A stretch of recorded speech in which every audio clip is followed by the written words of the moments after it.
Welcome to another cake decorating tutorial for Lovely Living. This time we're actually doing cookie decorating. So I'm going to show you how to make these cute little bee cookies. You're going to need a few supplies today. Firstly, obviously you're going to need some cookies. I have put a recipe on the website on how to make these sugar cookie cutouts. It's just a really simple sugar cookie recipe. And I will post the link in the box below on how to make those. You want to make sure that your cookies are completely cool. I normally leave them overnight to make sure that they're cool and dry.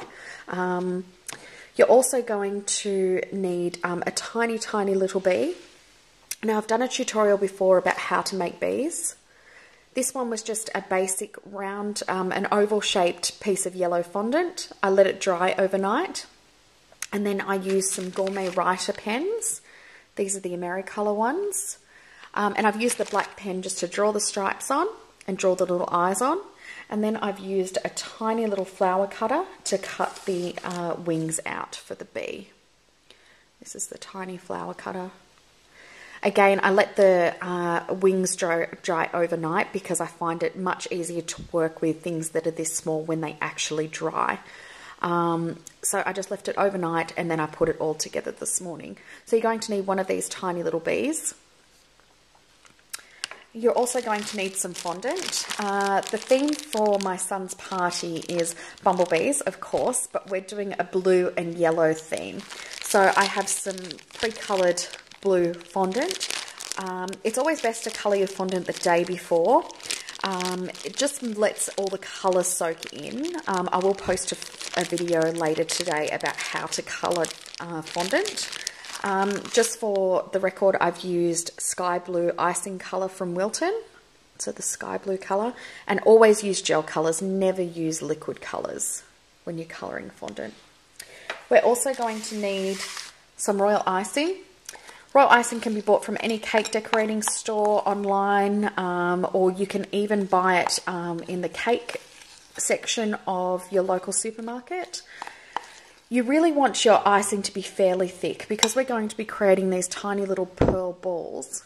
You want it to be fairly thick so that they hold their shape and don't spread.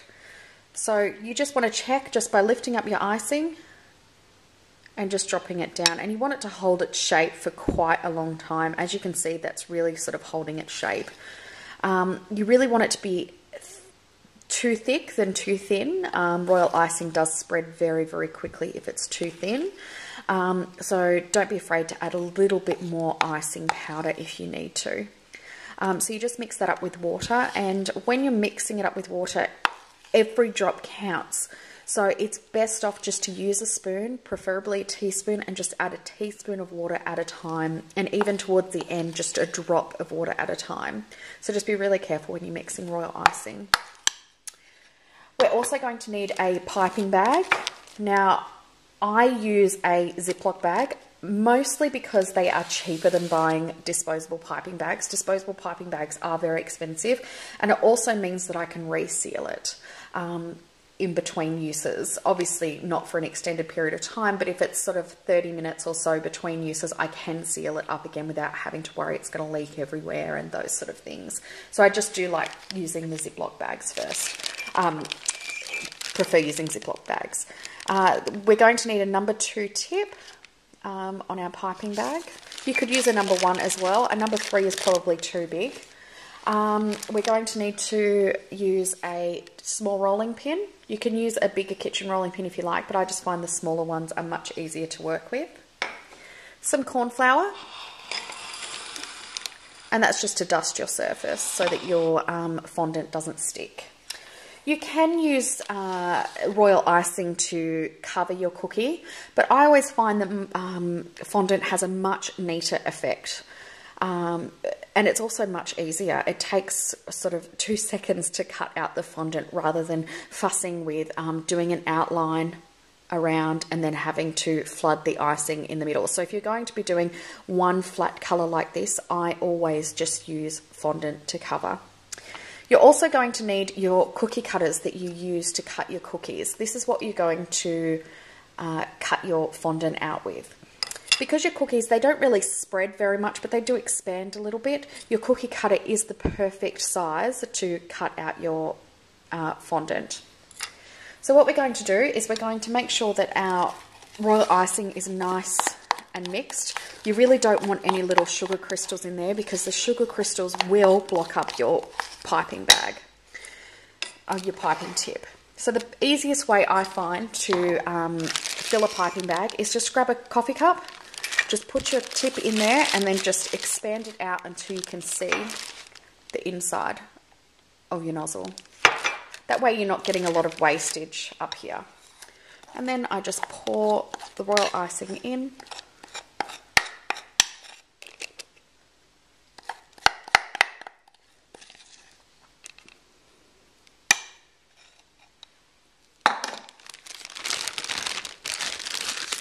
And there we go.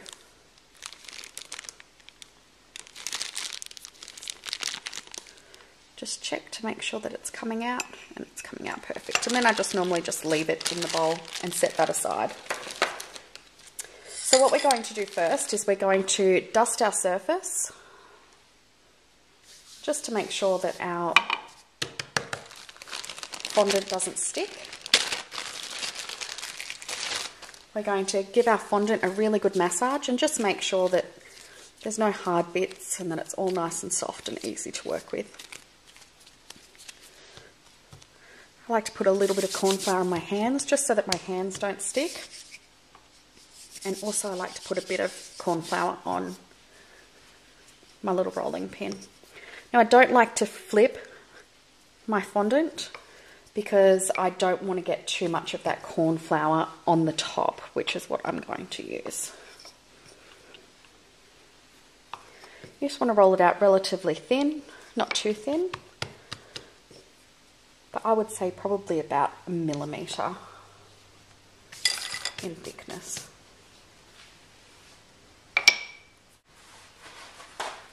Excuse me while I just grab some paper towel. Just trying not to get too much corn flour on the top because it is a bit of a pain to dust off later. You can use a bristled pastry brush and brush it off later, but it is a little bit of a pain. So what we're going to do is we're going to, I forgot to mention, you can use water. Water is okay. You don't want to use too much water because you don't want to make your cookie soggy. So what I like to do is just use a little bit of sugar flour glue. And I'm just going to just lightly paint my cookie. Just around the edges, just so that that fondant is going to stick to the cookie nicely. All of this is completely edible.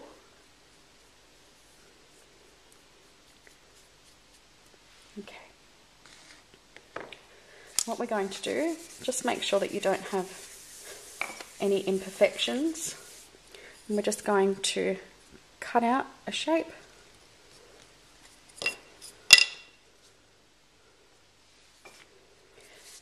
Now to get that up, if it does feel a little bit sticky,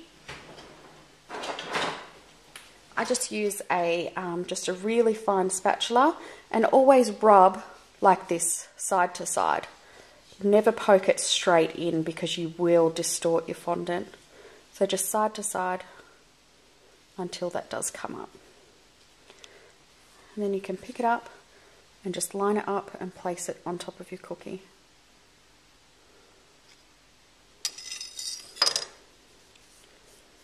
There we go. Just give it a rub around just to smooth some of those edges. Again, if you do get some corn flour on top, don't be too concerned. You can just go over it. Once it's a little bit drier, you can go over it with a bristled pastry brush and brush that corn flour off. And we're going to make, I'm actually going to do it in a different colour. I'm going to make just another smaller cutout for the bee to sit on, but I think I might do this one in yellow just to see what it looks like and give it a little bit of a contrast.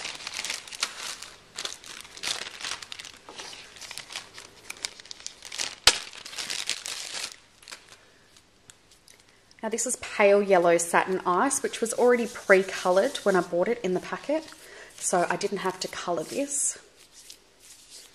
If I'm working a lot with the same colour, I do like to buy it pre-coloured. The pale yellow is very pale. I probably should have got a bit of a darker colour. So I'm just going to roll this out.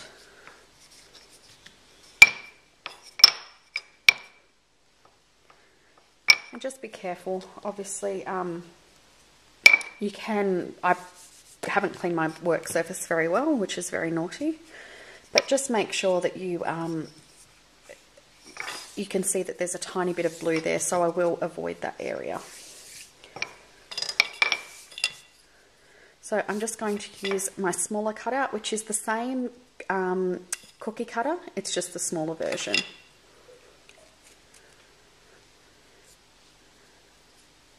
I'm just going to pop that out like that. And what I'm going to do is I'm just going to put the tiniest amount of glue in the center where I'm going to place it.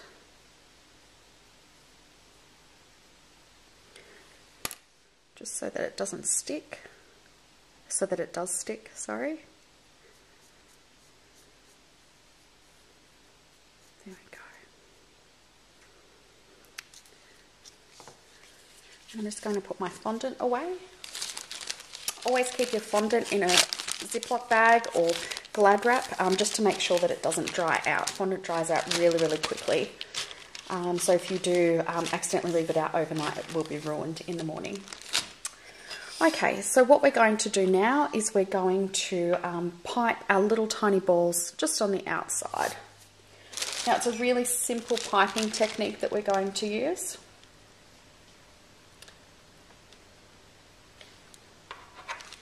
Okay, so just holding your piping bag, all you want to do is I like to support my hand a little bit like this. Just make sure your end is wiped. So I like to support my hand. You just want little tiny balls. So you just want to put the slightest amount of pressure.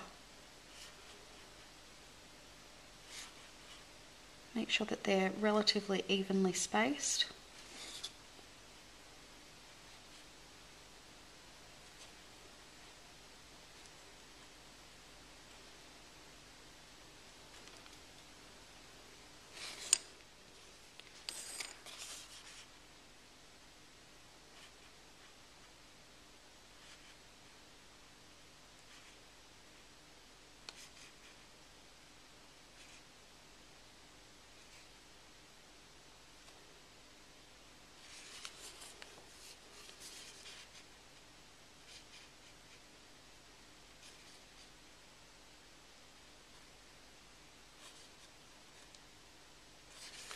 And you want to just keep going around. You only really need the slightest amount of pressure on that bag.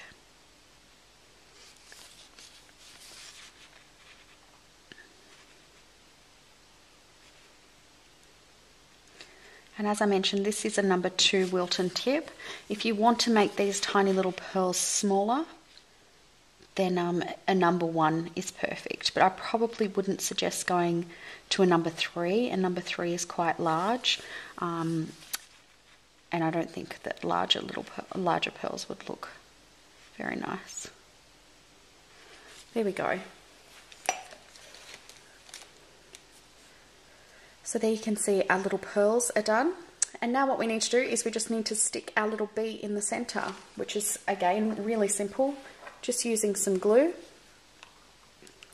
just a basic sugar glue.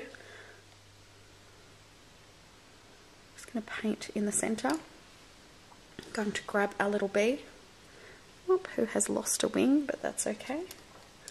I will just pop that little wing back on.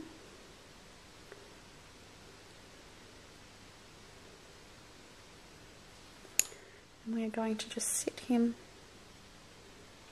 right in the middle, like that.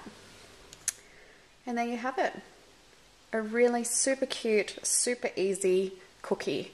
And you can really use any shape, any size cutters with the same technique, just using your cutters to cut out your fondant.